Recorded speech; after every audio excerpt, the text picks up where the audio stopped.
back in segment 3 of the Flashback. We have the latest and greatest news on your college basketball hoops. It's bubble time. That's bubble time. Right. Get your Michael Bublé going. Sit in the tub with the bubble bath and watch some NCAA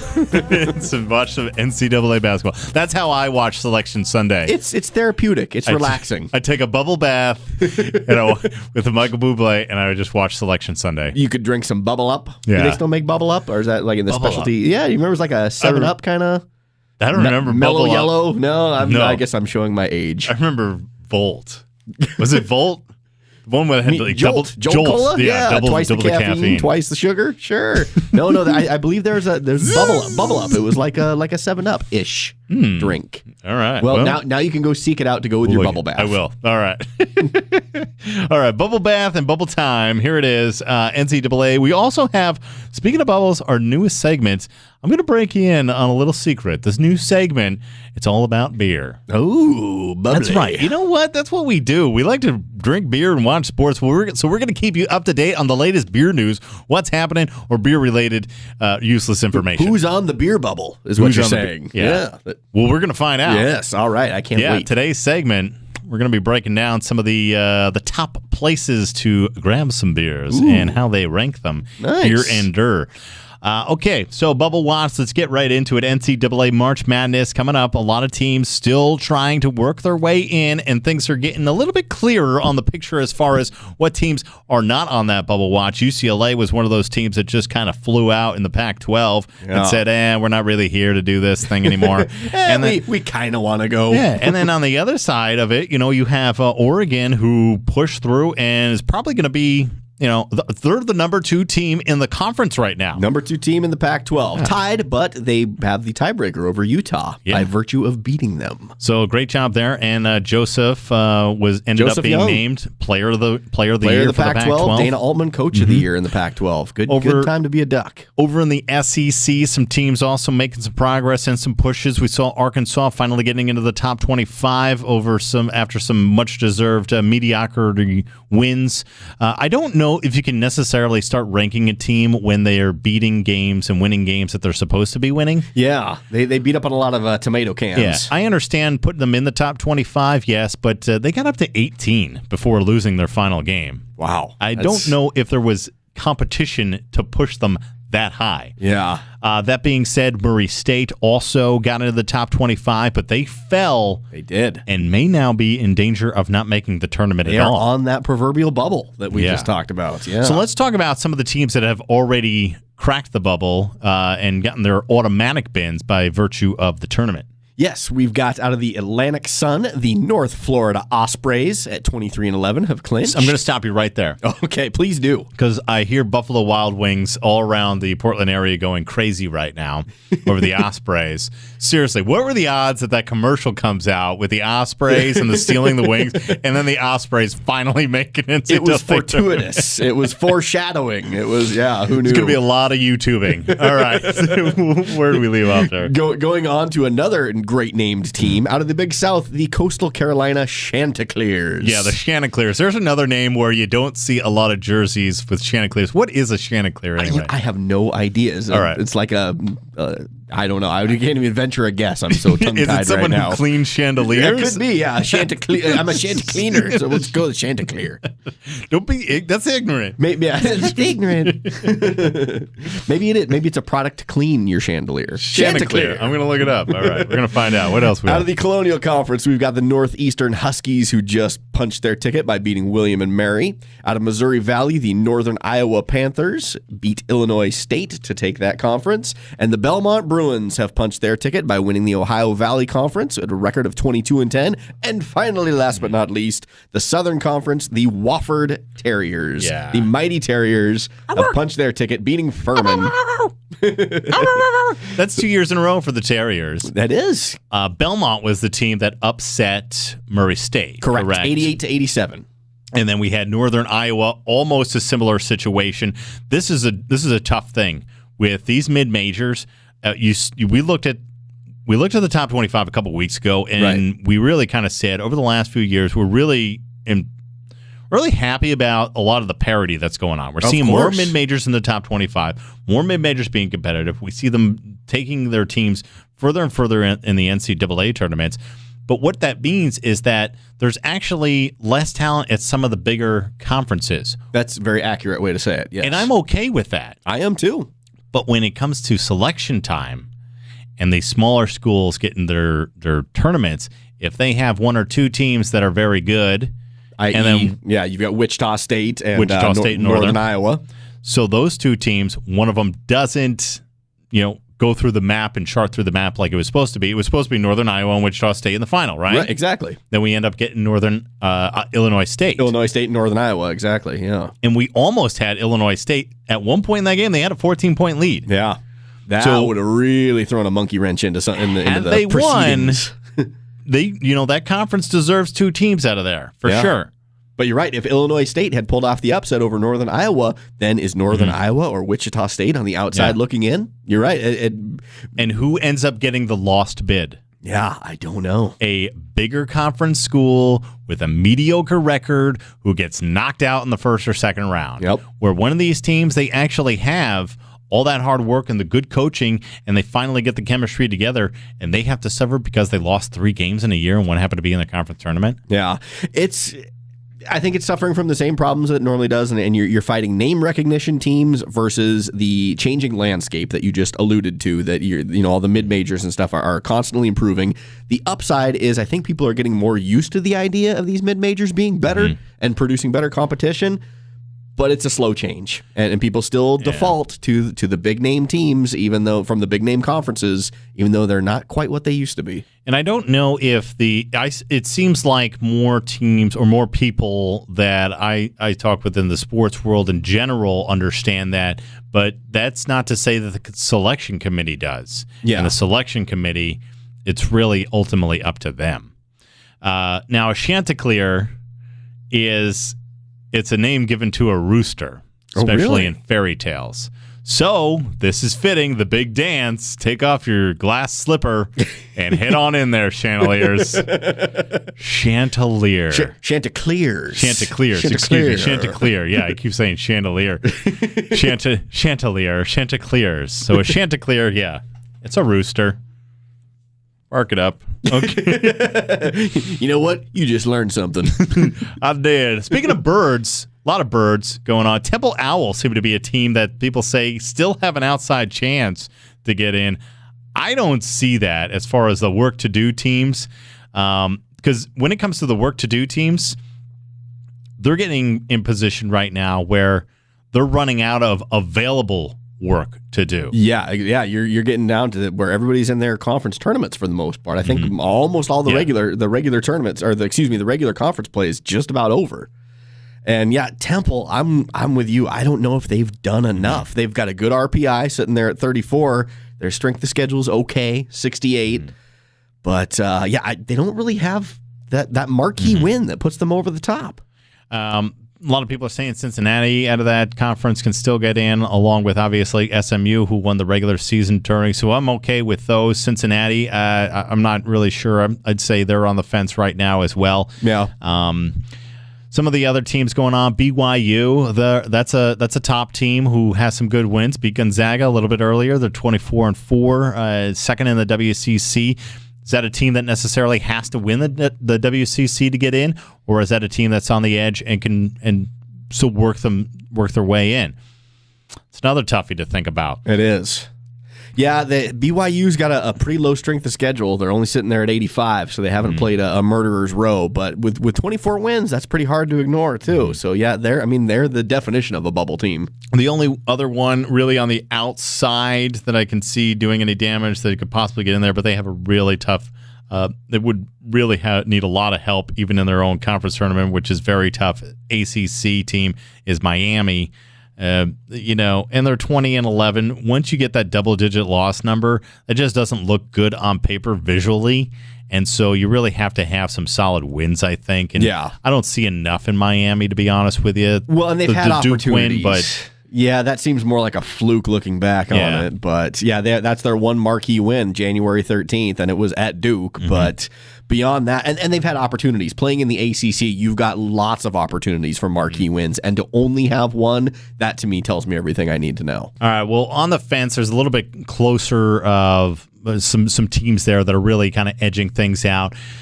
Some people are saying that Boise State out of the Mountain West is an on-the-fence team right now.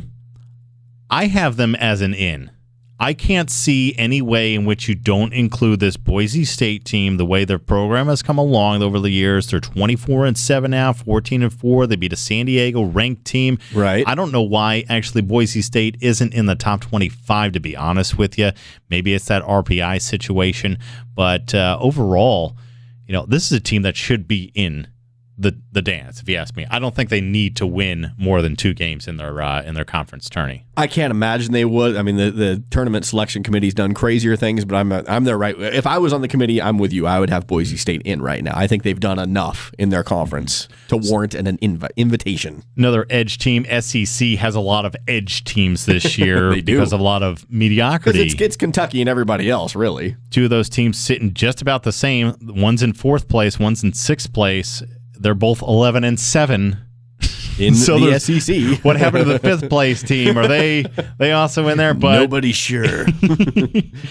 The SEC looks like one of those teams that's going to benefit from one of the mid majors not getting an extra team in there. Right. And these are the kind of teams that you're exactly right. They're hoping that there's no big upsets in the small conference tournaments so that if there's no upsets, that benefits teams like this, like Ole Miss and Texas A&M that are solidly on the bubble, need maybe a little bit of help to get in. What they don't need is, like you said, a surprise team getting in there taking up a spot. Now, with the surprise team too, though, like I said, if that surprise team is a team like Belmont that can knock out Murray State, though, then they're still kind of sitting there, and it just hurts you to see, a Murray State getting sat and sent home, or to stay down home to the NIT, right? Down to the NIT, and then an Ole Miss or Texas A&M getting there, which had some mediocre team this year and really doesn't deserve to be in there, to be honest with you. They should be in the NIT team and give some more competition and some challenges to the other teams in the NIT. I agree with that 100%. I think you're right. You're looking at teams like Ole Miss and Texas A&M that, to me, seem like they'd be NIT teams. They seem like they deserve and have played up to the caliber of the NIT, but not the NCAA, whereas Murray State has done that. I want to get into a couple others that are in the bigger conferences, and then also one. Davidson is a team 14-4, first in the Atlantic 10. They should be a solid lock. I don't think that they have to win their conference to get in. What do you think on that? Should they be a team? I mean, versus top 25, they're 1-3. During that 51-100, they have a pretty solid record. They're 5-1, yeah. They won all the games they needed to. Yeah, and I think that's exactly it. They've won everything that they've needed to. They haven't done great against the 1-25, but they did win one, so that means they have that one marquee win. They went 1 against the 26-50, and overall they've got 23 wins. I think they've done enough out of the Atlantic 10. Texas, a team that people are still talking about for some reason. They haven't even hit the 20-win mark, and they still have 12 losses, 8-10, in a very tough Big 12. Don't get me wrong. Yeah. But they come out with a surprise win last week. Was it really enough this late in the season to matter and to get them into the tournament? I have them on the outside looking in. Yeah, to me, I don't think Texas has done enough. Again, it's all about opportunity. And like you said yourself, the Big 12 is a tough conference, and they've had opportunities to get good wins, and they just haven't taken advantage enough. Yeah. And sitting there at 19 wins, to me, that's not enough. Yeah, and a 2-point win over, sibling rivalry against Baylor. Right. I can't give them the edge to get in over another higher quality team. Well, against top 25 competition, they're 2-9. Yeah. 2 wins out of 11 tries. Yeah, you get 11 opportunities. Yeah, that you got to do a little more than that to impress me. With Davidson, you're looking at 1-3. We said, boom, easily. If you won one of those, you're 2-2 at 500.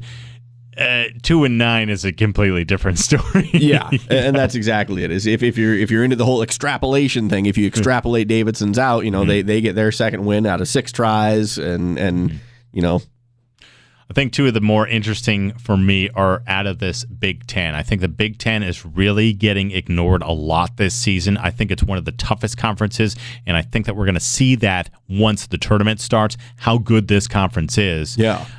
Any season when you have Michigan State sitting towards the bottom or having a lot of trouble this year is certainly a season where there's some stiff competition. Indiana, Purdue, two of those teams, both out of the state of Indiana, just trying to get in. Purdue is 12-6 in the conference, and that's good for fifth. Yeah. Now, granted, they've struggled against top 25, 0-3, but haven't had too many times. The RPI and the top 25 teams from 26 to 50 is where they have had some success at 4-2, and they're still winning the games that they need to as well. Right. So I don't know. They're probably the closest edge team that I have at 20-11 overall. And then Indiana has had some success against the top 25, 3-4. But that's all they've done. That's the problem with Indiana. You're right. They've done really well against the top 25, but they've lost 8 of their last 11. That is not how you want to get into the tournament going in. They really backed out of it. Yeah, they hadn't. I mean, if you would have asked me, 10 games ago, should they be in? Absolutely. But now, losing 8 of their last 11, they've really damaged their hopes.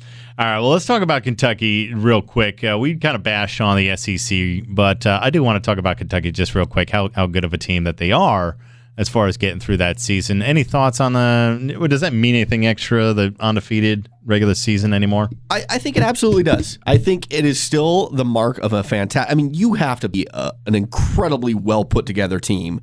Otherwise, everybody would do it to go undefeated. And I tip my hat to Kentucky, even though they are in the SEC, which I don't think is necessarily a powerhouse in basketball. They did everything they were supposed to do. They won every game that was put in front of them. And then let's not forget, they did it with pressure. Once the wins start mounting and people start talking, hey, they're 22-0, they could be undefeated. Those last 7, 8, 9 games are all pressure games because then everybody's expecting you to go undefeated. That is not an easy thing to do, and I absolutely think it still means something. Yeah, they are pressure games. And watching the games, one thing that came to mind was the amount of hustle that they still had and the amount of smiles that I saw. They were still having fun. That's exactly right. That last second to last game, I actually watched on air. Whatever, they were down. When they played Georgia. I think it was Georgia. Yeah, they were down like 56-60, something like that. End the game on an 18-2 run or something to just blow Georgia out of the water. Right. And they were down significantly, but that whole time they just remained confident with a 5-minute mark to go and just carried it away with smiles and with hustle. And again, this is not just some high-power offensive team. They are defensive-minded. They have a great amount of size and depth there. They do. And we talked about Willie Cauley-Stein. He's a freshman. Yeah.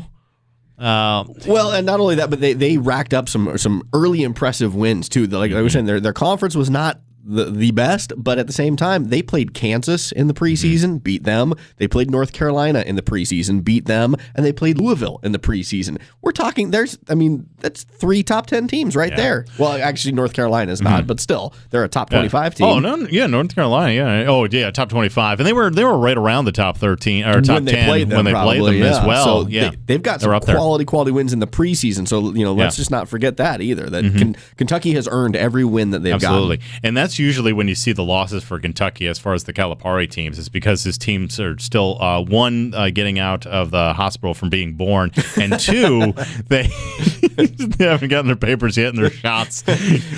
Sorry, you still have a couple more shots here. You got to get your tetanus Not all your inoculations are in. Your binky's on order.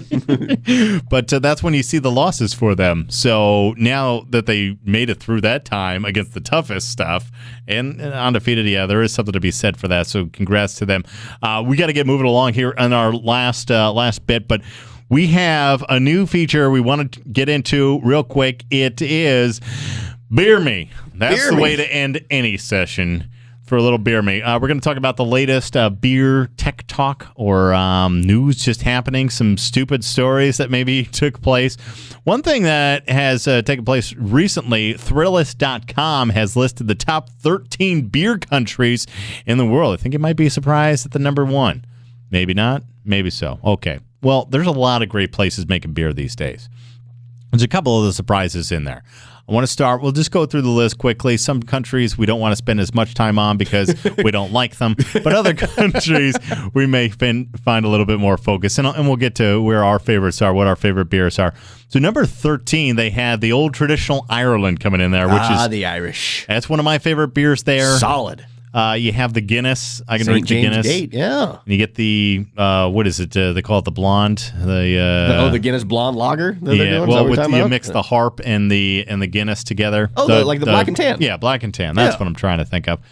So you have some great drinks right there. You do. And you know what? It's getting close to St. Patrick's Day. Of course, Ireland needs to be up there. I want to hit what they said about Ireland really quick because I found this kind of odd, actually. So they say, sure, drinking in the pub is one of the first things that comes to mind when describing Irish culture. And while the country does rank number 6 in beer consumption per capita, yeah, that's pretty high. There's, 200 plus countries in the world.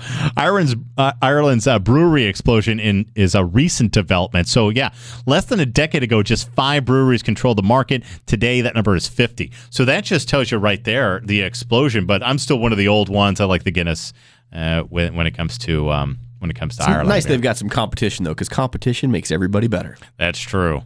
All right. Number 12 was these guys that kind of get a little crazy. Ireland, or excuse me, New Zealand. They're 13 and 12? Yeah. They doubled up. Northern Ireland is number 12. New Zealand, actually, number 12. Gotcha. Yeah, the Lord of the Rings ale. Yeah. Is that what their top ale is? I have no idea. It should be. I thought it was sheep ale.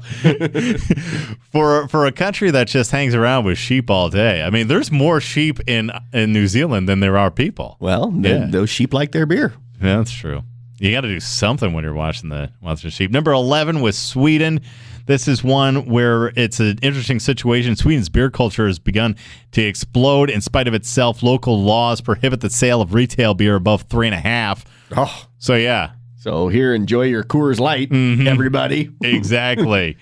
But it seems to be breaking out. They're doing some, conglomerate work and putting out some quality brews there. They have some partnerships with some places, Brooklyn Brewery, and so they are getting out a little bit further.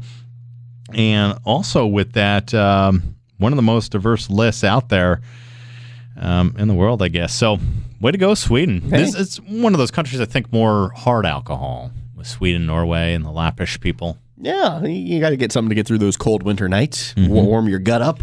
One of those countries as well where you think maybe not necessarily a beer, but wine is Italy. They came in at number 10. Have you ever had any Italian beers? Not that, you know what the funny thing is I actually got to travel to Italy, and I don't remember having a single beer there. It was always wine. It was wine. Absinthe. So that was another country. That was the Czech Republic. But yeah, I can't say that I've had an Italian beer, which is a shame. Now I'm kind of wishing I apparently I missed out. Yeah. So that's the major issue that they've had as far as the development is they have that staple and that just idea of it. We're wine. So wine gets protected first over beer in terms of any laws or agricultural movements. Number 9 was Norway, getting back up north, the home of Roald Dahl. James and the Giant Peach Apricot Ale. I tried that. That's good. A large part of their beer culture is appreciating beers from elsewhere, but Norway's beers bars have an uncanny ability to curate some of the best lists on the planet. That, according to Thrillist.com.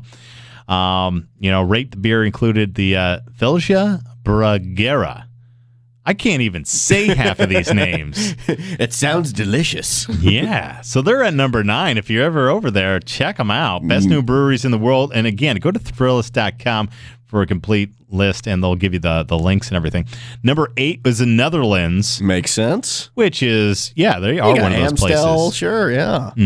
Amstel is a big one. Heineken, you can take the Heineken tour when you go to Amsterdam. Is Holland 1620? Is that from Netherlands? Yeah, I'm not going to answer that. Pick a name already, Netherlands. What do you want to be? Are you Dutch? Are you Holland? What are you? Okay, so 10 designated beers. They have quite a few beers all over there. You said the Amstel and the Heineken, of course, which is the huge. biggies. Yeah, and they're getting into the microbrews a little bit more nowadays. So I don't even know how to say this one out. Brauerage? Emily say? We're going to, go ahead and comment on our pronunciation and butchering of these names. We're killing it. Literally. Number 7 takes us over to North American side. It is Canada. America's hat. Yeah.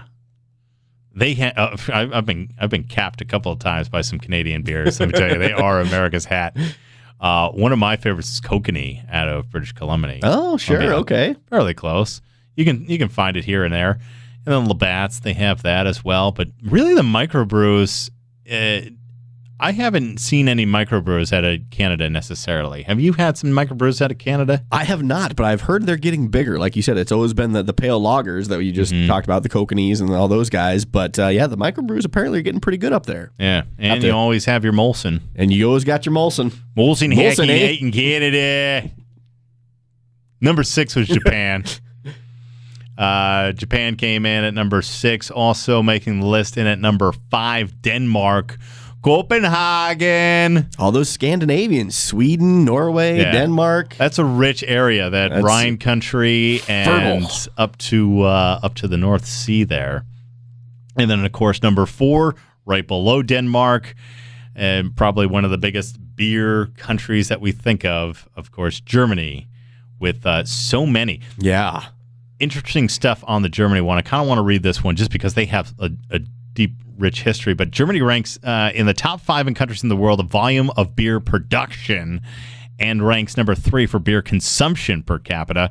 Even with the numbers aside, it's practically against the law to make bad beer. Yeah, which is great. That's a law I can get behind. Are you familiar with this German law, the beer purity law? Yeah, the Reinheitsgebot.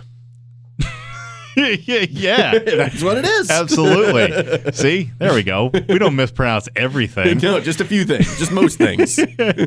But, so they're kind of getting into, expanding things a little bit more with these microbrews. Microbrews are so huge now. It's not just an American thing. There's a certain amount of freedom that comes with the microbrews, and that you're allowed to experiment and you're allowed to try different ingredients. It's not just the same old. And we've known this in Oregon for years, which has been microbrew capital for a long time. It's fun to try experimental beers. There's different flavors. At least in college. At least. Number 3 was United Kingdom. So getting back to the pails. There with the United Kingdom. Kingdom and Ireland. Notice how it's like all really pale countries. The land of pale people. That's what I meant by what else are you going to do? If you can't go out in the sun, what are you going to do but go and drink a beer? I mean, come on. Like, I don't even have vitamin E. I'm just going to drink in the house, in the basement. What are we saying here? So UK came in at number 3. The United States came in at number 2. Oh, I bet you I know what number 1 is then. Go ahead. Am I going to steal your thunder? It's got to be Belgium, right? I don't have any thunder. Belgium. Absolutely. Number 1. So whether you're drinking a Lambic, Saison, Double, Witbier, Saison, Belgium is a rare example of tradition meeting innovation that lives to the present day. Well put. Globally, the esteem of Belgian beer not waned in the slightest thanks to the brands like Kwak, Rodenbach, Guldendrach, Chimay. That's enough K's. But, some really good ones out of Belgium. And they also have what other Belgian beers do they have Fat Tire? Is that Belgium? There's some. That's not. I'm sorry, that's Colorado. New Belgium Brewing, which is in California. That's why I liked it. My bad. But they do have the Belgian name, so that they're close. Why would they do that? Why would they trick just people? To confuse you. No, I do like the what is it? The Blue Moon stuff, which is a Belgian Hefeweizen. Yeah, it's like a Vit beer, a Belgian-style white beer kind of. So the Belgian-influenced beers are what I enjoy. But as far as the Belgians themselves, there are just so many beers to try out there. It is a paradise. How do you pick a favorite? I need to take a trip to Belgium. Yeah. We will. We will. You took a trip to Italy and you didn't even drink one beer there. So what's the point? I'm going to go to Belgium and drink nothing but water. We're going to talk to our people in the budget department, see if we can maybe make a trip out there. So that's your Beer Me for this Tuesday edition, March 10th. Tuesday edition of the Flashback. Thanks for listening, and we'll have some more helpful information along with our beer happenings. But that's your top 13 countries. Would you say any disappointments in there? Something that surprised you? I think it's disappointing that I went to Italy and didn't try any beer. Yeah, it's probably the ultimate lesson from this. Any countries that got in there that did surprise you, though? I think Japan. Japan surprised me. Yeah, especially being in there at number 6, were they? Yeah, being that high. Well, China, I guess, consumes the most, shockingly, with 101.5 billion people in the world. But, they do have quite a few brews over there. Now, it seems to be something that they're kind of getting into. It's not just the sucker to them anymore. Yeah, which is great. Like I said, it makes everybody better. The fact that beer is growing and that everybody's experimenting and trading secrets and all that, it's better for the consumer. Well, they're not trading secrets. Let's not be fooled by that. That's maybe a violation of the German but purity beer is a rule. very collaborative environment. Yeah, especially here in the amongst Northwest. local brewers. Right, and then like I said, the winner, the consumer. Yeah, that's true. We are the consumer on that, and with that, we hope you were the winner tonight, listening to our takes. And next week, we have a full lineup. Of course, it's going to be tournament time, so we're going to take a look at the bracket after Selection Sunday,